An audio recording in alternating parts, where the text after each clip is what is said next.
tjerë ishin ditët më të veçanta. Prandaj dhe i them çdo shqiptari se aty me sensin e madh të përgjegjësisë ndaj çdo qytetari shqiptar që beson tek vota e lirë, me sensin më të madh të kësaj përgjegjësie, ne mbrojtëm interesat më jetike të votës së lirë, të dignitetit të shqiptarëve dhe të Shqipërisë. Ishin ditë që u ngecën në fyt farsën dhe lidhjet me krimin Edi Rams,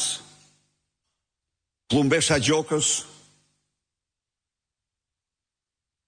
Taulan Begojarisit,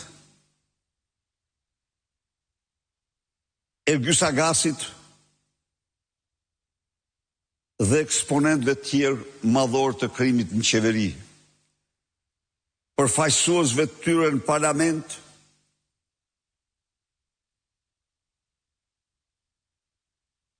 Sara Miles,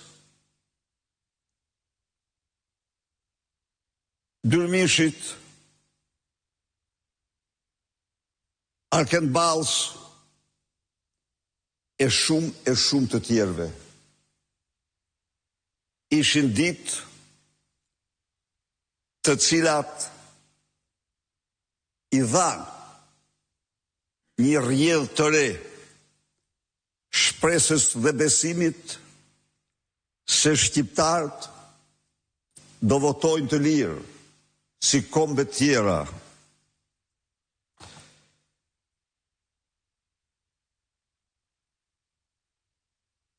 Në zërat më autoritativ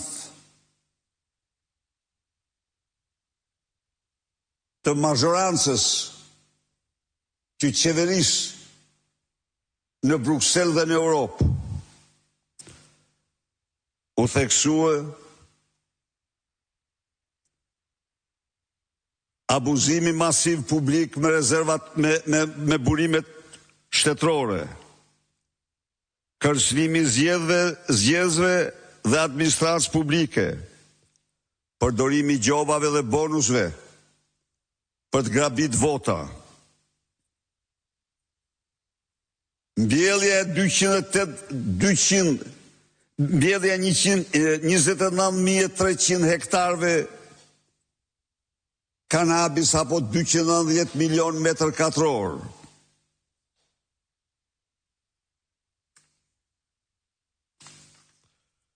U theksua se krimi, dhe kjo është një kryefjalë, ta dinë shqiptarët, krimi në Shqipëri i lidhur me politiken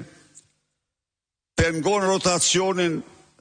dhe nuk lejon ndryshim në pushtetit. Pra,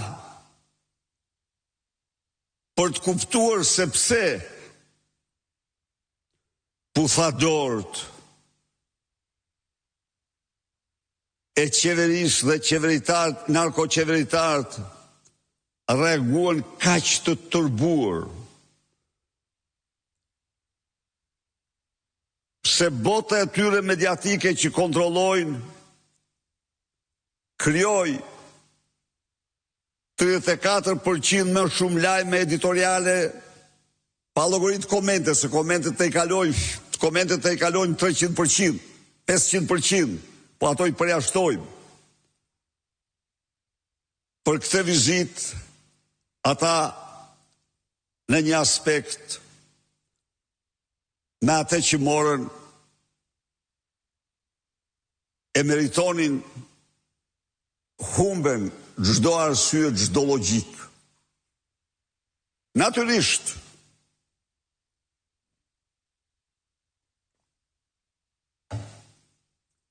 unë nuk mund të falënderoj këta lakej, shtabalozë të krimit,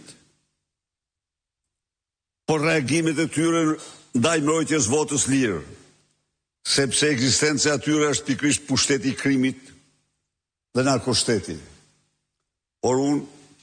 në emër të gjithë shqiptarëve, që janë shumicë dhe që duan votën e lirë, shpreh mirënjohjen më të madhe Partisë Popullore Europiane, presidencës së kësaj partie